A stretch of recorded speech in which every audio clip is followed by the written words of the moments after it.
नमस्कार दर्शकों, स्वागत है आप सभी का कार्यक्रम स्वास्थ्य चर्चा में। दर्शकों, जैसे कि आप जानते हैं कि हमारे कार्यक्रम की यही रीत है कि हम सदैव ही आपके लिए विभिन्न स्वास्थ्य संबंधी विषयों पर जानकारी लेकर आते हैं।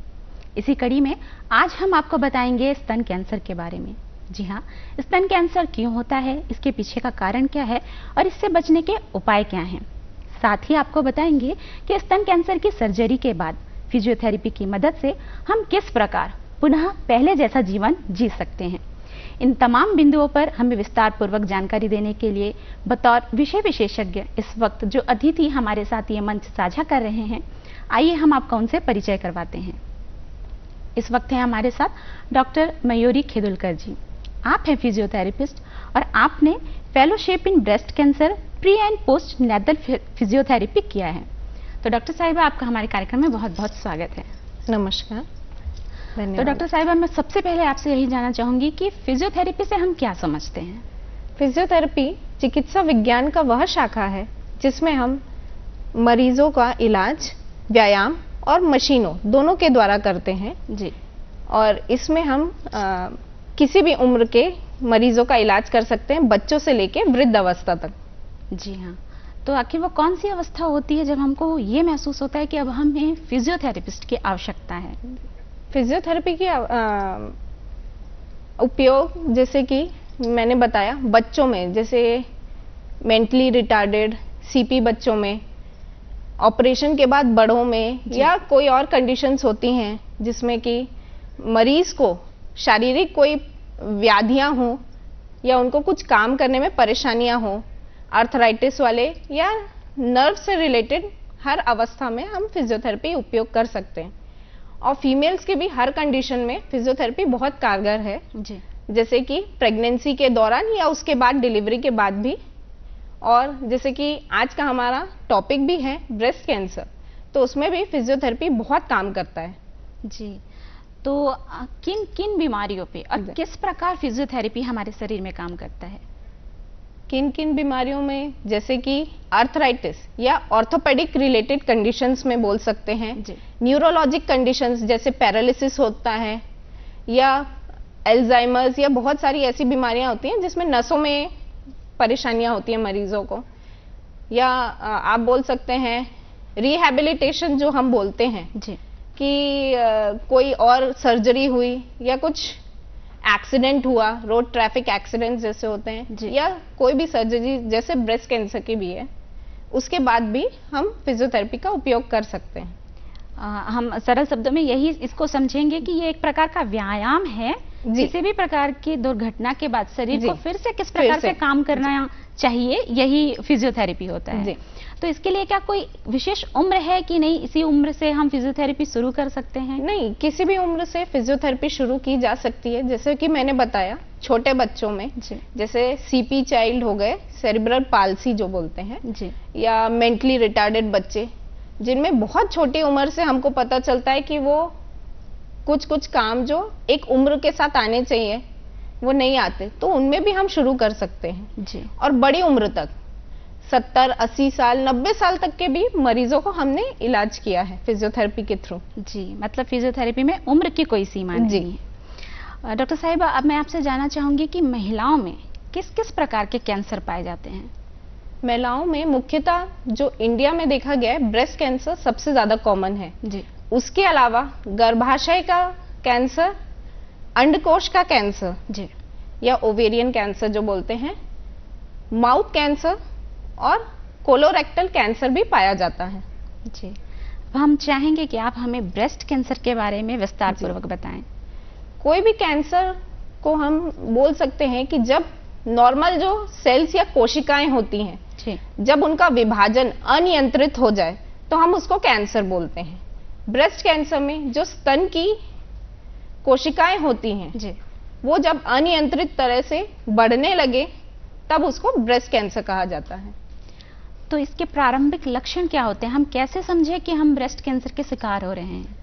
ब्रेस्ट कैंसर में कभी भी जैसे गांठ, अगर हमको स्तन के एरिया में गांठ मिलती है या जो निप्पल बोलते हैं उसमें कोई पदार्थ का, दूध के अलावा कोई पदार्थ का रिसाव हो, या कभी दर्द हो रहा हो जो अनियंत्रित हो, मतलब हमेशा रहे, ऐसे कंडीशन में हम बोल सकते हैं कि उनको जांच के लिए आगे जाना चाहिए। जी हाँ। तो ब्रेस्ट कैंसर आखिर क्यों होता है, इसके पीछे हम कारण किसे मान सकते हैं? ब्रेस्ट कैंसर के कारण बहुत सारे हैं जी, उनमें से कुछ मैं आपको बताती हूँ। पहला है कि अगर कोई आपका परिवार में किसी को हिस्ट्री हो कि उनको पहले हो चुका हो कैंसर। दूसरा, जो आजकल लेट प्रेगनेंसी बहुत कॉमन है, 30+ जो प्रेगनेंसीज होती हैं, या इनफर्टिलिटी भी कॉमन है कि प्रेगनेंसी नहीं हो रही जी, उस कंडीशन में भी ब्रेस्ट कैंसर का खतरा ज्यादा रहता है। उसके अलावा मीनोपॉज या आपके पीरियड्स बंद होना, वो भी एक रीजन होता है, या पीरियड जल्दी चालू होना भी, जैसे आजकल 12 से कम उम्र की लड़कियों को भी मासिक धर्म या माहवारी जल्दी शुरू होती है, तो उससे भी आपका ब्रेस्ट कैंसर का खतरा बढ़ता है। पर ये ऐसा नहीं है कि अगर ये चीजें हो तो ब्रेस्ट कैंसर होगा ही। ये एक प्रकार के लक्षण हो सकते हैं। जी, ऐसा कुछ हमें महसूस होता है तो हमें बिल्कुल चिकित्सीय परामर्श लेना चाहिए। जी बिल्कुल। अब मैं आपसे जानना चाहूंगी कि वो कौन सी सावधानियां हैं हमें रखनी चाहिए कि हमें ब्रेस्ट कैंसर ना हो? सबसे पहले तो सावधानी ये है कि हर लेडीज को जो 30+ हो जाए वो हमेशा रेगुलर स्क्रीनिंग करते रहें खुद का कि ब्रेस्ट चेंजेस या स्तन की जगह पे कोई चेंज या बदलाव तो नहीं आ रहा जी। वो सबसे बड़ा एक तरीका होगा बचाव का जी। दूसरी चीज, जो मदर्स होती हैं, माँ होती हैं, उनको ब्रेस्ट फीडिंग को प्रमोट करना चाहिए। कई लोग या तो कम समय के लिए या बिल्कुल भी ब्रेस्ट फीडिंग नहीं आजकल करते हैं, तो वो गलत है। इसके अलावा आप एक नॉर्मल रूटीन रखिए कि एक्सरसाइज करिए और अपना जो वजन है वो कंट्रोल में रखिए, खासकर पीरियड्स या मेनोपॉज होने के बाद। तो मैं आपसे ये जानना चाहूंगी कि ब्रेस्ट कैंसर का जो खतरा है, इसके लिए क्या कोई उम्र निर्धारित है कि नहीं, इस उम्र के आने के बाद ये खतरा बढ़ सकता है, क्या है? जनरली ब्रेस्ट कैंसर का खतरा सबसे ज्यादा 40 या 40+ औरतों में, महिलाओं में ज्यादा देखा गया है जी। पर आजकल की गाइडलाइंस के हिसाब से या जैसा देखा जा रहा है, कोई ऐसा निर्धारित समय सीमा नहीं है कि इस उम्र में ही होगा जी। आजकल कम उम्र में या किसी भी समय किसी भी महिला को ब्रेस्ट कैंसर हो सकता है जी। तो क्या ब्रेस्ट कैंसर का इलाज मुमकिन है? जी हाँ, ब्रेस्ट कैंसर का इलाज बिल्कुल मुमकिन है जी, बशर्ते कि वो हमें समय पे पता चल जाए और उसकी स्क्रीनिंग अच्छे से की जाए जी। तो ट्रीटमेंट के ऑप्शन क्या होते हैं? देखिए, जैसे कि मैंने अभी बताया कि समय सीमा जी, तो जितनी जल्दी पता चलता है, सबसे पहला ऑप्शन जो है वो रहती है सर्जरी। जो कोशिकाएं जो खराब हो चुकी हैं उन्हें निकाल दिया जाए जी। तो इसके लिए ब्रेस्ट सर्जरी जो है वो बहुत यूज होती हैं जी। उसके अलावा कीमोथेरेपी, रेडिएशन थेरेपी और हार्मोनल थेरेपी भी होती है जो कंट्रोल करती हैं जी। और सर्जरी के बाद फिजियोथेरेपी बहुत काम आती हैं। तो डॉक्टर साहिबा, मैं आपसे जानना चाहूंगी कि स्तन कैंसर की सर्जरी के बाद आखिर हमें किस प्रकार की सावधानियां बरतनी चाहिए? जैसा कि आपने बताया कि इलाज का पहला चरण होता है कि सर्जरी होता है, तो सर्जरी के बाद हमें क्या ध्यान रखना चाहिए? सर्जरी के बाद सबसे पहला जो है, आपको ये ध्यान रखना है कि उसके बाद हीलिंग कैसी हो रही है, या जो आपका सर्जरी का जगह है जी। वो कैसा है, ठीक है कि नहीं, कोई पस या उसका रिसाव तो नहीं हो रहा, कोई सूजन तो नहीं आ रही, और सूजन अगर आती है तो उसके लिए भी कुछ कुछ जो सावधानियां बताई जाती हैं वो करना चाहिए जी। तो यदि हम ध्यान नहीं देते हैं सर्जरी के बाद, जैसा कि आपने बताया कि तमाम बिंदुओं को हमको ध्यान देना चाहिए, अगर हम ध्यान नहीं देते हैं तो फिर हमें किस प्रकार की समस्या का सामना करना पड़ता है? अगर सर्जरी अच्छी हो गई है और किसी वजह से ध्यान नहीं दिया गया जी, तो जो कंडीशंस आती हैं उसमें आपका हाथ उठने में परेशानी जी, सूजन आना, कई बार वो जगह पूरी टाइट हो जाती हैं, बिल्कुल कोई काम पॉसिबल नहीं होता उससे जी। और उसके अलावा हीलिंग सही नहीं होती तो डिस्चार्ज या जो पस या जो रिसाव है जी। वो मिल सकता है। जी डॉक्टर साहब, आपने बहुत अच्छा बताया। तो सर्जरी के बाद हम सुनते हैं कि रिहैबिलिटेशन ये एक प्रक्रिया है, तो ये स्तन कैंसर का जो रिहैबिलिटेशन का प्रक्रिया है ये क्या होता है? रिहैबिलिटेशन ब्रेस्ट कैंसर की सर्जरी के बाद इसलिए ज़रूरी है कि हम उस मरीज को जिसका या तो आधा या ऑलमोस्ट कई बार पूरा ब्रेस्ट या स्तन निकाल दिया जाता है जी। तो उनको वापस मुख्य धारा में कैसा लाया जाए, उनके जो रोजमर्रा के काम हैं जी। चाहे वो बाल बनाना हो या खाना बनाना जी। वो सब में वापस लाने की प्रक्रिया को ही हम रिहैबिलिटेशन बोलते हैं। जी, तो ये जो रिहैबिलिटेशन है ये फिजियोथेरेपी के द्वारा ही संभव होता है। जी। तो इन दोनों में क्या संबंध होता है?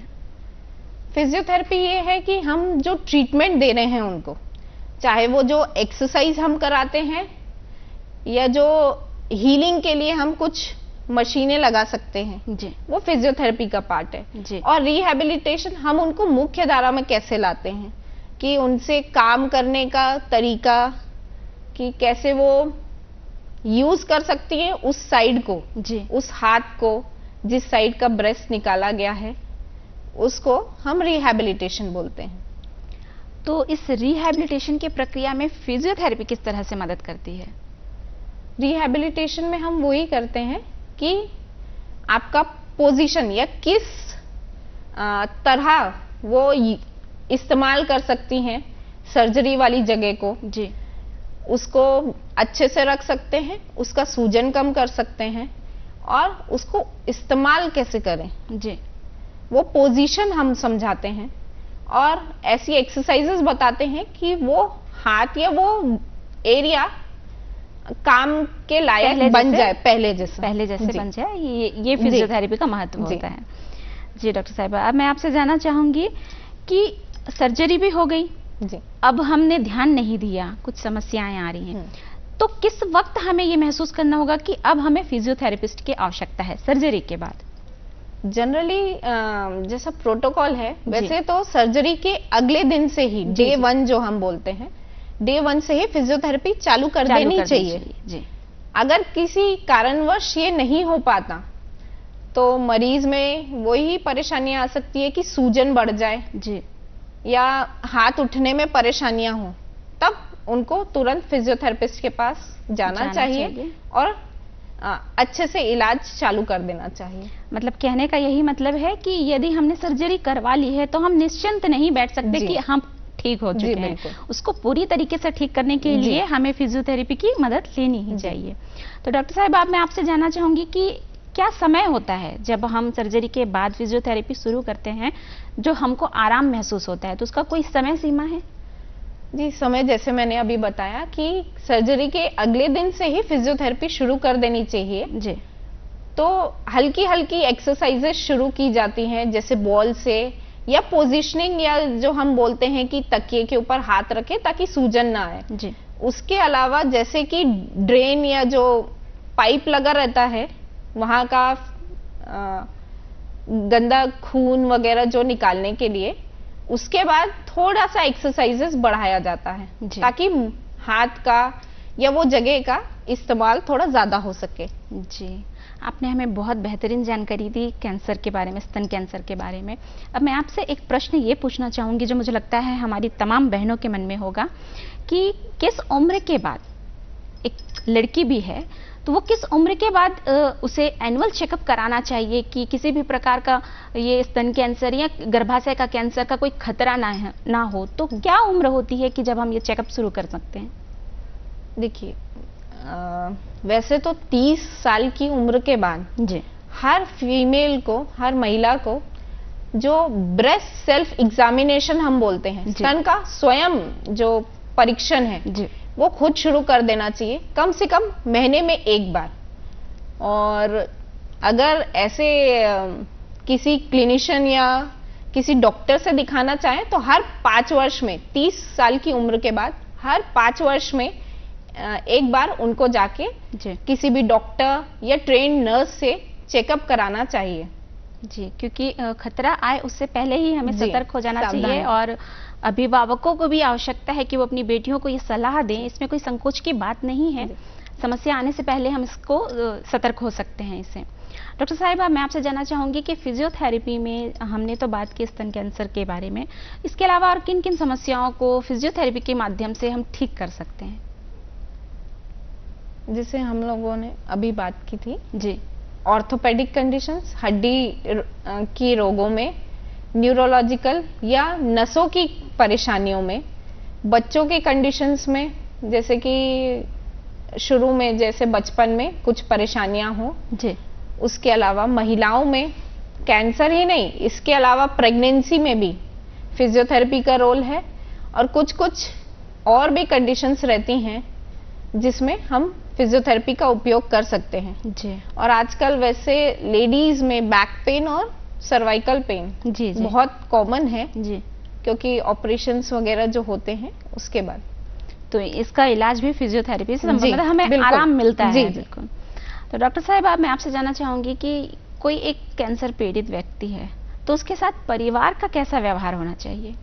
कैंसर होने के बाद मरीज की सिर्फ फाइनेंशियल या वित्तीय वो नहीं होता, जी उसके अलावा फिजिकल और मेंटल जो जरूरी है उसका सपोर्ट जो फैमिली को देना चाहिए वो बहुत जरूरी है। और सिर्फ फैमिली ही नहीं, सब आसपास के दोस्त, परिवार और समाज को भी उनके साथ बहुत ही अच्छा और भावनात्मक रिश्ता रखना चाहिए, ताकि उनको सपोर्ट मिले और ताकत मिले, ताकि वो ऐसी गंभीर समस्या से अच्छे से बाहर आ सकें। जी, अभी जैसे आपने बताया कि वित्तीय भार के साथ साथ मानसिक जी सांत्वना देना भी आवश्यक होता है। तो मैं आपसे जानना चाहूंगी, जब परिवार में कैंसर हो जाता है किसी जी। व्यक्ति को, तो परिवार पहले ही डर जाता है कि अब इसका जो इलाज है वो बहुत ज्यादा खर्चीला जी। होगा। तो ऐसी कंडीशन में क्या सरकारी अस्पतालों में भी कैंसर का पूर्णतः इलाज संभव होता है? जी बिल्कुल। हर हॉस्पिटल में आजकल ये सुविधा है कि कोई ना कोई विशेषज्ञ जो हैं, जी जो कैंसर से इलाज के लिए मदद करते हैं। जी। इसके अलावा गवर्नमेंट की भी बहुत सारी स्कीम्स हैं जी जिसमें वो उसमें वित्तीय जो सुविधा है मरीजों को प्राप्त होती है। मतलब ये घबराने की बात नहीं है कि जी। कैंसर हो गया है जी। तो अब हम कहाँ जाएं, क्या करें? जी, बल्कि बिल्कुल घबराने की जरूरत नहीं, और जितना जल्दी आप जाएंगे उतना ही अच्छा इलाज आपको प्राप्त होगा। जी डॉक्टर साहब, आपने तो हमें बहुत सारी अवस्थाओं के बारे में बता दिया कि किन किन अवस्थाओं में हमें फिजियोथेरेपी की मदद लेनी चाहिए। क्या कुछ ऐसी अवस्थाएं भी हैं जब हमें फिजियोथेरेपी का परहेज करना चाहिए? अगर कभी किसी मरीज को एक्सरसाइज या फिजियोथेरेपी के बाद दर्द बढ़ रहा हो तो कुछ टाइम के लिए बंद कर सकते हैं, पर ऐसी कोई स्थिति नहीं जिसमें बिल्कुल ही फिजियोथेरेपी मना हो। जी हर कंडीशन में फिजियोथेरेपी बिल्कुल आप इस्तेमाल कर सकते हैं, फिजियोथेरेपिस्ट के पास जा सकते हैं। और हमने खुद देखा है कि कई बार कुछ सर्जरी भी फिजियोथेरेपी के उपयोग से टली भी हैं। जी हाँ। एक और भ्रम है, लोग आजकल सोशल मीडिया से ज़्यादा प्रभावित रहते हैं, तो कई सारे एक्सरसाइज हैं जो हम ऑनलाइन यूट्यूब पे देख करके घर पे अप्लाई करते हैं, तो बिना डॉक्टरीय परामर्श के क्या इन एक्सरसाइज को घर में करना उचित होता है?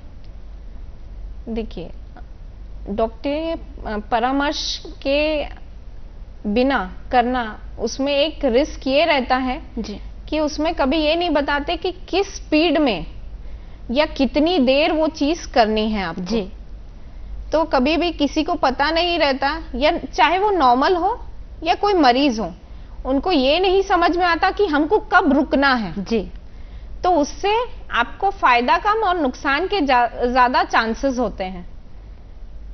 तो ये हमारे लिए एक खतरा का विषय बनता है। तो हमें बिल्कुल डॉक्टर से बिना परामर्श सिर्फ देख करके एक्सरसाइज नहीं करना चाहिए, क्योंकि वो ये नहीं बताते कि कब रुकना है, कितना करना है और कब नहीं करना है। जी, उसमें सिर्फ ये बताया जाता है कि इस कंडीशन में ये एक्सरसाइज आप कर सकते हैं, जी। पर कब नहीं करना है या ये कब पता रुकना नहीं है होता है, ये जी। बताया नहीं जाता। हाँ, इसका विपरीत प्रभाव भी हमको जी, देखने को बिल्कुल। मिलता है। मैं डॉक्टर साहब आपसे जानना चाहूंगी कि आपके पास और किस किस प्रकार के पेशेंट आते हैं? हमारे पास अगर आप फीमेल्स या महिलाओं का पूछें जी। तो ना सिर्फ बैक पेन, कमर दर्द के लिए जी। और गर्दन दर्द के लिए, उसके अलावा वेरिकोज वेन्स जी। जो बहुत कॉमन है आजकल फीमेल्स में, महिलाओं में बहुत आम परेशानियां हैं जी। जो प्रेगनेंसी के दौरान या किसी भी उम्र में पाई जा सकती हैं, वैसी महिलाएं भी आती हैं। इसके अलावा अर्थराइटिस वाली और कंडीशंस बोले तो डिस्क से रिलेटेड। जी, मैं अभी आपसे पूछने ही वाली थी डिस्क रिलेटेड, जिसे हम साइटिका के नाम से जानते हैं, तो ये भी फिजियोथेरेपी की सहायता से ठीक होता है? बिल्कुल, बहुत ही अच्छी तरीके से साइटिका के पेशेंट्स बिल्कुल फिजियोथेरेपी के थ्रू ट्रीट हो सकते हैं जी। और उनका रिकवरी या जो ठीक होने का रेट है जी, वो भी बहुत अच्छा है। जी डॉक्टर साहिबा, सवाल तो बहुत ज़्यादा है मगर समय कम, तो मैं चाहूंगी कि बस आप चलते चलते हमारे दर्शकों के लिए कुछ मैसेज कहना चाहे तो आप कह सकते हैं। जी, मेरा सभी महिलाओं से यही अनुरोध है जी कि क्योंकि आप समाज की एक नींव हैं, जी, हर जगह पे आपका बहुत ही ज्यादा योगदान रहता है, जी, तो कुछ योगदान आपको आपकी सेहत के ऊपर भी रखना चाहिए। जी बिल्कुल। और अपना रेगुलर चेकअप कराते रहिए और किसी भी कंडीशन में या स्थिति में घबराए ना और डॉक्टर से सलाह लेके ही आगे बढ़ें। डॉक्टर साहब, आपका बहुत बहुत धन्यवाद कि आपने अपना कीमती समय हमारे दर्शकों के लिए निकाला और इस महत्वपूर्ण विषय पे हमसे बातचीत की। हमारे स्टूडियो आने के लिए आपका बहुत बहुत धन्यवाद जी। तो दर्शकों, आपने जाना किस प्रकार फिजियोथेरेपी हमारे जीवन को सरल एवं सुगम बनाता है। हम उम्मीद करते हैं कि आपके मन में स्तन कैंसर और फिजियोथेरेपी को लेकर जितने भी प्रश्न रहे होंगे उनका उत्तर आज आपको मिल गया होगा। तो बस आज के सफर में इतना ही। जल्द होगी आपसे मुलाकात अगले अंक में। तब तक के लिए हमें दीजिए इजाजत। नमस्कार।